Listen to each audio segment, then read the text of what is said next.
Hey, what's happening guys? Mark back in the workshop on Mark's Aquatics. Now, I thought today we'd have a little quick check at the zebra danio fry. As you can see there, we've got a huge amount of fry in there, probably a good couple of hundred fry. I'm only showing you half the tank there, because I've got the infusoria culture this side, and we're going to be feeding them that. Now, after about 5 or 6 days, the yolk sacs are going to be used up on these fry, and now they're going to be actively hunting for food in amongst the tank. Okay, so we've got to put them in there now, because the Java moss is in there.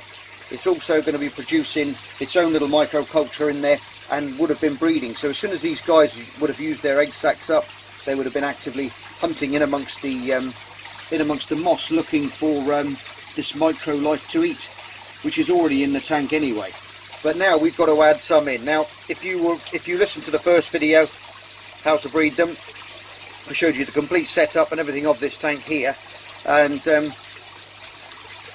how to do it all to get to this stage. Now, so if you've just jumped in on this one, pop back and have a look at the first video, and it will show you how all this is done, how to breed these, how to get those going, and now we've got to add the two together. Okay, so all it basically is after this culture has matured up over a sort of a week, you can keep adding to it as well. I just put some bit of boiled lettuce in there, which is going to break down, and they'll feed on that decaying lettuce plant matter, and they'll multiply, because you're going to need them for a few days, for at least a week. You're going to have to feed these little guys for about a week. Okay, then they'll be big enough then to take bigger prey items like micro worms, which I've got in this tub here. Now, these are called Walter worms. I'll just bring it under the light there for you.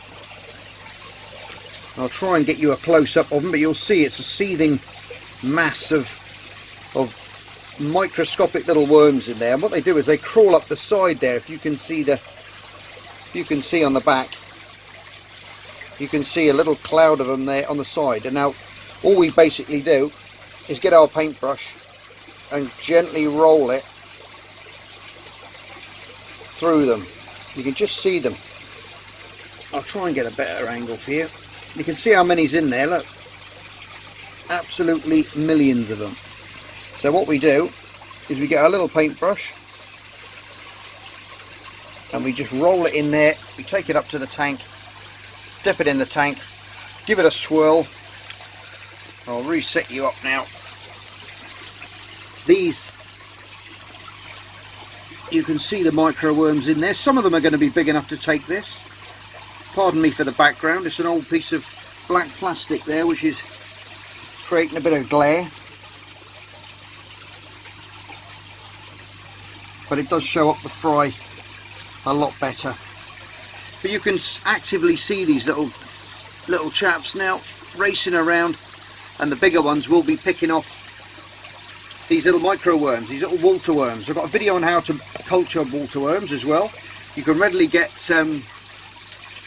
cultures off eBay, or you might know a fellow aquarist who's got a little culture. You can you only need a little teaspoon of it out of there, and you add that to your you can either use potato, mix, or some people, like while I use oats, anything of that nature. Bit of yeast in there, let that ferment, and these Walter worms will go to work on it, and you keep using the cultures over time. I mean, they're going to run out after about 21 days. They exhaust themselves, and you've got to take then a piece of that and make a new culture up. So you just keep making new cultures all the time if you're continually breeding fish. But I keep them going anyway, because I like to feed my betta on them. I breed those as well, and various other things which I've got going, and just feed them to my fish in general, because they're a good source of food for them and nutrients for them, and they always go best for live food. But that's what we're putting in there. So we've got this infusoria culture as well, which will go back out and angle you up again.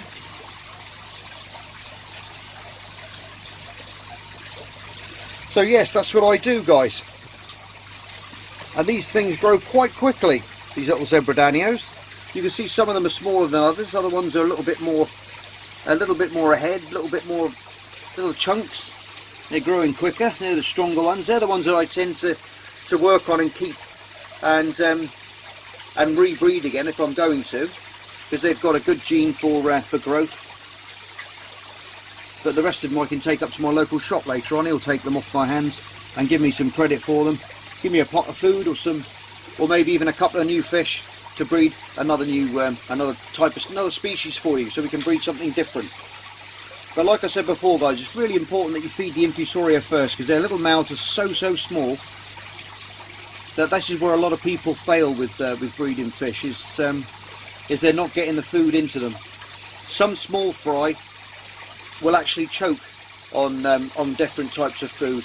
Better are known for choking on food quite easily, so you've got to keep your microcultures very small for them when they first hatch out of eggs, otherwise they can choke and die on food. But as you can see, they're readily accepting those little water worms there. I put some infusoria in there anyway this morning, and put a bit more in as well. I'm going to give this a water change now in another couple of hours or so.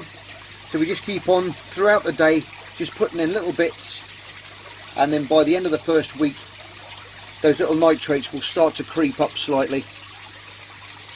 So you've got to give it a nice little water change, otherwise because obviously as they're growing they're going to start producing waste, and when they do, then your ammonias go up, your nitrites and your nitrates and everything else go up. So you've got to be careful of that. So we've got to be doing regular water changes after the first week. I do them twice, maybe sometimes 3 times a week, and the tank, as you can see, is only that full at the moment. So I'm going to drain it down to probably nearly halfway, refill that, and then over the week I'll just keep adding to it then until we fill the tank up. And then I've got a nice little cycled sponge filter in the shrimp room, which I'm going to put in there, and then we'll start filtering it all out with a little airlift filter, nice and soft below, and then we'll get them getting on to some bit bigger foods then, some different types of worms, some Artemia. It's very good, bit of a pain to do it with the salt and everything else. Some places you can buy them, but I recommend if you're going to do it, it's hatch your own, because it's a lot cheaper to do it that way. Super easy to make a little reactor as well, just an upturned Coke bottle with an air stone in the bottom, through the lid, and you can make yourself a little Artemia hatcher very easy. Plenty of videos on YouTube showing you how to do that. So if you want to get some Artemia out, these aren't far off of Artemia now. I reckon another 3 days and they'll be on Artemia size food. But I've got these worms, these water worms will take them through, and then we're going to start get them onto some crushed food then, powdered up food. Right, okay guys, I'm just doing a water change on the Zebra Danio tank. Now when you do a water change, make sure that you put an air stone on the end. Now I've got some quite heavy gauge pipe here, and I put one of my big koi air stones on there, so it distributes the that suction all the way around. Now you've got to be careful, because these things are so small that they will get, if you put small air stones on it, the fry will get sucked to the air stone and that will kill them as well. So you've got to be pretty careful what you do in there. Ideally you can suspend a net into the aquarium, but make sure the net doesn't touch the sides, otherwise they will get sucked to the net and the same thing will happen as well. So I tend to use a big gauge air stone like that, or a long one's fine if you've got one of those, on a small piece of airline, and let it just bleed out nice and slowly over time, and you're not going to get any deaths that way. So that's the way I do it. Go straight into the bucket down there. As you can see, it's coming out quite slow, and it'll hang itself in there. You can see we've got hundreds of fry in there still. Everything's doing really well. Some of you guys have asked about filtration as well. Now when you're first bringing up fry, it's best to keep everything really still. Put the Java moss in there if you can, or just some other plants. That will take up some of the nitrate and any of the ammonias and things that are building up in the water. But because these are so small, they're only eating microscopic infusoria, they're not really producing any waste at all. Okay, so you can get away with it for a certain amount of time to keep everything still in the aquarium while they're egg laying and all that kind of stuff. But as soon as they get a little bit bigger, you're going to have to put a sponge filter in there, little airlift sponge filter, just a single one in a corner. Make sure it's cycled first, otherwise you're going to end up with build up of ammonia, and that's going to wipe all your fry out. So you've got to have a cycled filter first. So while you're doing this, if you've got a separate tank, get another sponge filter in there for a couple of weeks prior to this, so you can get that all ready. And then when you get to that stage, and we're not far off of it now, you just drop a little sponge filter in the corner there with a little airlift on it. That'll create more oxygen in the water, and it'll get rid of all them nasties as well. Okay, don't use like a little power filter, because they'll get sucked straight into that, and they're too aggressive little electric filters. You've got to use an airlift filter for that. Very simple to make as well. All you need is a little bit of tube blocked off at one end with a few holes around it, stuck into a bit of foam, and the pipe down inside the top. There's plenty of YouTube videos on there how to make airlift filters very easily. And then you'll be away, and you can grow them up then to maturity. Right guys, it's been 8 days since these little guys have been hatched. We've now added a sponge filter, a double sponge filter, which was pre-cycled and in one of my other shrimp tanks in the shrimp room. So that's fully colonised with bacteria, so that's going to really keep this water nice and healthy now. I've given it another water change. That's why you can see little bits of debris, bits of moss and things floating around in the water column at the moment. And it's also stirred up a lot of detritus and bits from in amongst the gravel. At this stage you can't use a gravel siphon for obvious reasons, that you're going to suck these little guys up straight up the tube and in your bucket, and that's not going to do them any favours at all. So you've got to put up with that. It doesn't make any difference. It's going to stir things up, and it also adds a little bit of water movement now with that filter. So that's going to be swirling around now. I'll just get my little luminous paintbrush there so I can show you. Obviously now that water is being sucked into the filters this way, well, all the way around those sponges, and then it's being sucked up the pipe, drawn up there, blown across the surface, hitting this side of the tank and rolling this way back. So we've got a nice, very slow rolling action going around in a circle like that to keep that nicely filtered. And that's going to do the job now to bring these guys on. Now there is a probable, I wouldn't like to hazard a guess at how many's in here, but it's got to be around 200 I would have thought. Some of them are smaller than others. You do get that. You're going to get mortality rates. Some of them are going to... What happens is now, it's because when everything's still, that circulation's going to work around. Now your stronger fish are going to obviously, you put now a current into that tank, a little tidal flow. So they're having to work now against that flow. It doesn't look a lot for us, but if you look at the bits of detritus and the way they're getting moved around, that water getting blown along the surface, creating that little vortex in there. They're only tiny, so they're having to work against that now. Now that's going to strengthen them up. They're going to use muscle. They're going to take in that food. It's going to build muscle, and you'll find they'll all start heading into the current. And as you can see, there's a lot of them down at the base here, getting low to the gravel. Now the weaker ones will tend to go lower. The stronger ones, I always find, tend to go higher in the water column, looking for the food, because they've got more strength and they can cope with that little bit of more flow. Now these come from little streams and rivers anyway, so they're used to this sort of flow. It does put like this added little excitement into the water, and it's always nice when you get past this stage and you can add the current to the water, because it really does wake them up. Otherwise they're just zipping, you know, left and right, up and down, looking for bits of food. But this really makes them actively hunt, shoal together. As you can see already, you know, there's little pockets appearing. And if I put some, I'll show you now, I've got some of the old water worms here. In the last video and in the neon tetra video as well, I've also put a link to the description, in the description, sorry, how to get these guys going. So that's all you do, is you wipe your paintbrush around, wipe some off, shake it into the water column, which I'll do now, and hopefully you'll see them chasing it now, because that current's going to speed things up, and it's like a bass attacking a lure. As soon as there's water movement, they actively hunt those little things in the water. Okay, so I'll just blow them off. You'll see them go off in the water, lots and lots of them. They'll disperse around the tank, and you should see some quite quick activity from the fry now, zipping about and grabbing them as they go past in that water current from that sponge filter in the top. I do love it when I get a filter into a tank like this, and like I just said, and you can see everything coming together.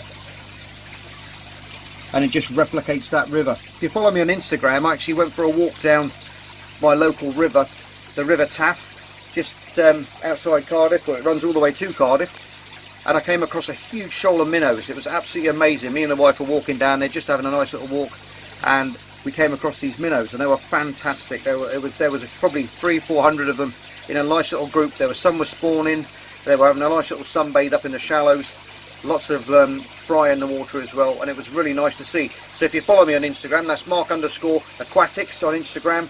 Go and follow me on there, and I also put a lot of stuff up on there as well, stuff that a lot of you guys probably don't get to see. Little pictures throughout the week of various things in the shrimp room, and on my walks and my outs and abouts and things that I get up to, I post up on there. Some random things, like I did a slow-mo of a train going past today, which I thought I'd give it a go on this new camera that I've got, and it worked out really well. Super happy with that camera, it's brilliant.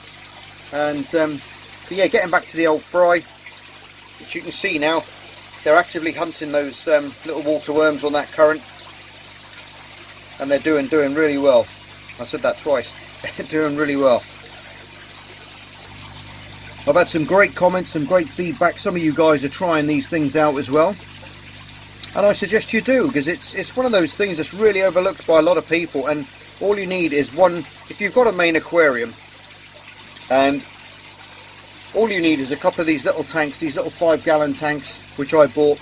These little goldfish starter kit tanks, they're no more than maybe £10 each, 10 to 15 pound each. Buy a couple of those, and you can hide them away. And when you fancy breeding something, or you think I could do with a shoal of neons, breed yourself a shoal. You know, that's what I've done over the years, and it's a lot more interesting getting into it, learning about the fish, seeing how they work. And when they're in the tank and you bought them up from fry, it's so much more rewarding than just going out and buying a 20 or 30 or whatever, and just whacking them straight in your tank. I mean, I know it's not everyone's cup of tea, not everyone can do it, and not everyone wants to do it. But if you're into the hobby, like, I really suggest you go out and have a go at some of these some of the skills, and breed some of these fish, because they're great fun to breed. And like I just say, when you bought something up and you think, oh wow, I saw you, I might have seen you as an egg, seen you hatch, seen you as fry, all the way through to adulthood, and now you can see them spawning again. And that's always fascinated me, that sort of stuff. It really has. And you'll find as well, getting back into the old the fry here, when you've got no water current in there at all, they'll tend to all go down on the base, all down on the bottom here. You'll find they'll stick next to the gravel, because obviously the worms and the different things that you put in, they end up there. So they're always hunting on the bottom. But as soon as you put that water flow in, and you get that little bit of a current, things that come up on the surface, you won't look much to you, but things that are happening down here just get blown up and into that water column. You see, with that current, when you put those sponge filters in. Now, don't put any power heads in there, because I'll tell you what, I've got one here which I can show you. Now, when you get these little starter tanks, you get these little filters with them, which have got a little bit of filter floss in the bottom, bit of sponge, and to be honest, they do a job to a certain extent with a bigger fish, and they're great little power heads. I mean, you can always pull them apart like that, and then you've got an inlet there, you've got an adjuster there. Sorry, the lighting's not great. But you can do other things with these little pumps as well, but don't put one of them in there, because all your fry will get sucked straight into that, held against the sponge, and they're going to die. Sponge filters are so much better because they're so slow running, and if you look, you see the debris, little bits of debris just falling past, and it's really draws that water through there really slowly, and that's what you want. You don't want anything aggressive, because these little guys are so fragile, they'll die so quickly. Like I said earlier about the air stones and things, use a big air stone, even small air stone. Oh, a small air stone with a proper airline on, like the one that's going in here, a 5mm airline. You'll be fine sucking the water out. Let the water bleed out very slowly over time, and then you can change that water out. Make sure that water that goes back in, okay, Zebra Danios are fine because they can withstand a great range of temperatures, pHs and all that kind of stuff. And so when you get it out, make sure that you put the same temperature back in. Temperature fluctuations, if you put in cold water straight into there, you're going to stun a lot of the fish because they're only very, very small. So make sure you mix in your water up, let it get up to room temperature first, or put a heater in and get it to the same temperature before you do your water change, okay? And then you're not going to have any hassle. And do about 10-20%. You know, that's what I do here every few days, and you can see they're super healthy, and we're going to have a really good little little brood out of this lot. They're going to get quite a few out through to adulthood to take up the shop, and obviously to keep some myself and stock some in the bench tank. Anyway guys, I think I'm going to leave it there. Hope you've enjoyed this little part 2 of the Zebra Danios, and you've enjoyed it so far, and you're going to have a go yourself. I'm really enjoying it. I've done this years ago, and it never ceases to amaze me to bring on this amount of fry. So, you know, just grab some fish out the shop, bring them home the next day. If you pick a nice little pair, because what you got to think of is when they're in the shops, okay, they're conditioning them for you, okay. So they're feeding them regularly every day. They're in a shoal. They're getting, you know, they're fattening up nicely. The females are getting full of eggs. So when you go down there, look for a nice chunky female, nice little streamlined male. You'll always find that females are fuller in the belly, more torpedo shaped, like a lot of people have asked, how do you sex them? And that's the way. And they're more gold sheen on the males as well. The males are a little bit more of a gold sheen on the back than the females, but the females are more rounded in the belly, and the males are more streamlined shape. And that goes with the neons as well. Rounder in the belly, like a lot of tetras, and the little males are like little streamlined shapes. Smaller belly cavity, more streamlined to the body. But then you'll find the females are more rounded and torpedoed. Okay, so that's how you get them together. Anyway guys, as always, you're all stars. Thank you very much for tuning in and watching part 2 of the Zebra Danio breeding project. I'm going to be doing another update on these in maybe 2 or 3 weeks time, just so you can see how they're coming on, how they're growing. Going to do the same on the tetras as well. And yeah, hope you enjoyed it so far. As I always say, you're all stars. Look after yourself. Love you loads. See you on the next edition of Marks Aquatics. Bye for now. Just me and my guitar.